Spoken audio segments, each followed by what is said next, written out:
The Mi TV 4a. Last week Xiaomi released it, and finally today we've got it in the office. There are two variants, and in this video let's unbox the smaller 32-inch Mi TV 4a and give it away.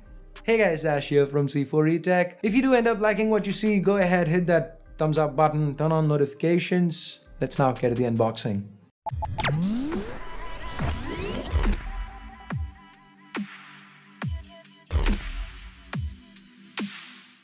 The 32-inch Mi TV comes in a cardboard box with a Mi Bunny to the front. Let's have a look inside. First off, let's remove the giant piece of styrofoam. Tucked inside, we have the remote for the Mi TV. It looks quite similar to the one we have for the Mi TV 4, so I'm not going to talk about it more. Still the same home button placement, not a fan. Then we have a couple of stands for the TV. These seem to be made out of plastic. Let's now get the TV out of the box, taking the plastic wrap off. There you have it, the 32-inch Mi TV 4a. There's also another plastic bag with some documentation as well as some screws for the stands. Let's set it up. Now, the one thing I noticed about the Mi TV while setting it up was how light it was. The entire thing weighs in at just about 3.9 kgs. But that lightweight also means a few compromises. Xiaomi has used a lot of plastic with this TV. So while it's light, it doesn't look or feel if you touch it as impressive as the Mi TV 4 we just reviewed here on C4E Tech. I mean, we didn't expect it to feel that good given the asking price. Anyway, let's actually talk about the part that matters the most for any TV, the display. This is a 1366 by 768 pixel LED panel of 32-inch LED panel with a 60Hz refresh rate and a 6.5 millisecond response time. This resolution is what is popularly known in the world of TVs as HD ready. Unfortunately, most of the set-top boxes and even internet connections haven't caught up yet to even 720p, so you won't really be missing out on much. Other than that, the display seems to be quite decent with good colors and dynamic range from the little time I got to spend with the TV. In that time though, what really impressed me were the speakers. The bottom houses two 10-watt speakers, and boy do they get loud. If you love listening to music or watching movies or playing games at a loud volume, you'd absolutely adore these. Speaking of playing games, you can connect consoles, soundbars and set-top boxes with this TV, all made possible thanks to the extensive I/O that this TV offers. From the top, you have an Ethernet port, AV ports, 3 HDMI ports, one of which is ARC capable, meaning if you say connect a Fire TV stick to that port, you can control the Fire TV interface with the Mi remote itself. That comes in quite handy, you don't have to deal with multiple remotes. Then we have two USB 2.0 ports, an antenna as well as a headphone jack. That was quite a list. Inside, the specs are reasonably good as well. You have a quad-core 1.5 GHz A53 Amlogic processor running the show with a gig of RAM and 8 gigs of internal storage. Well, that doesn't sound really impressive compared to all those cores and all those graphical power that we see with phones. For a TV, it's okay, especially for a TV with a HD ready display. The Mali 450 MP3 handles graphical duties. And the user interface here is of course Patchwall. It's Xiaomi's content aggregation platform, and it combines offline as well as online content into a single easy to navigate interface.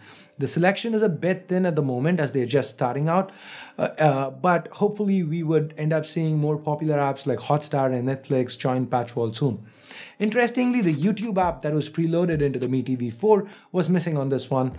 Just like the Mi TV 4, this Patchwall is a modified version of Android 6.0 Marshmallow to be precise, so we just sideloaded the YouTube for Android TV app onto a unit and it worked fine.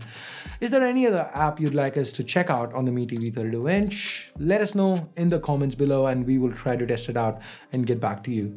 Speaking of other software features, we have Miracast support built into this one, so casting from a supported phone or tablet is pretty easy. And if you want to play videos of a USB stick, well, you can do that too.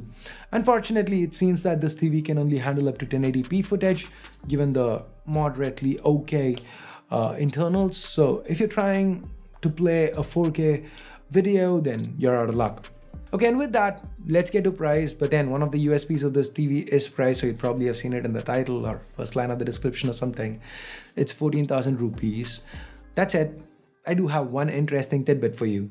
Well, the 55-inch Mi TV 4 launched in India at a close to Chinese price point, in fact 1000 rupees cheaper than its Chinese counterpart, this TV is priced 40% higher than what it's priced at in China.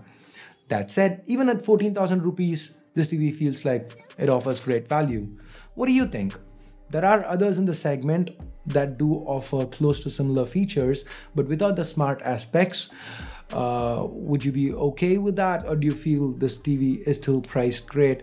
There are going to be 2 flash sales every week, so are you still annoyed about the flash sales? What do you guys feel?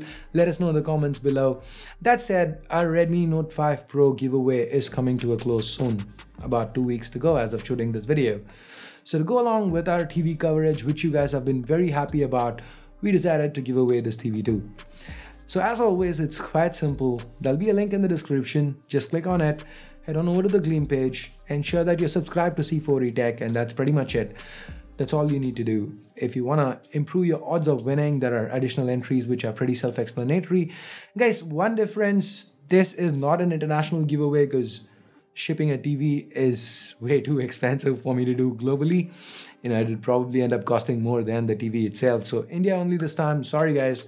And this is gonna be a short giveaway, just 3 weeks till the 6th of April. The winner will be announced on the next episode of Ash Answers following the 6th, that is on the 8th of April. So that's it, a little something we wanted to do for you guys for all your awesome support with regards to the TV coverage we've been doing. So if you hate giveaways and budget TVs, go ahead, give this video a thumbs up. Or rather, that's a thumbs down.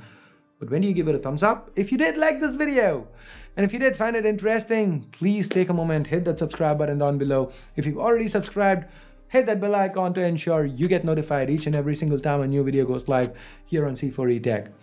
I guess it's time for me to bid you adieu. This is Ash, you've been watching C4E Tech, and you guys have a great day. If you're watching it at night, goodbye and good night.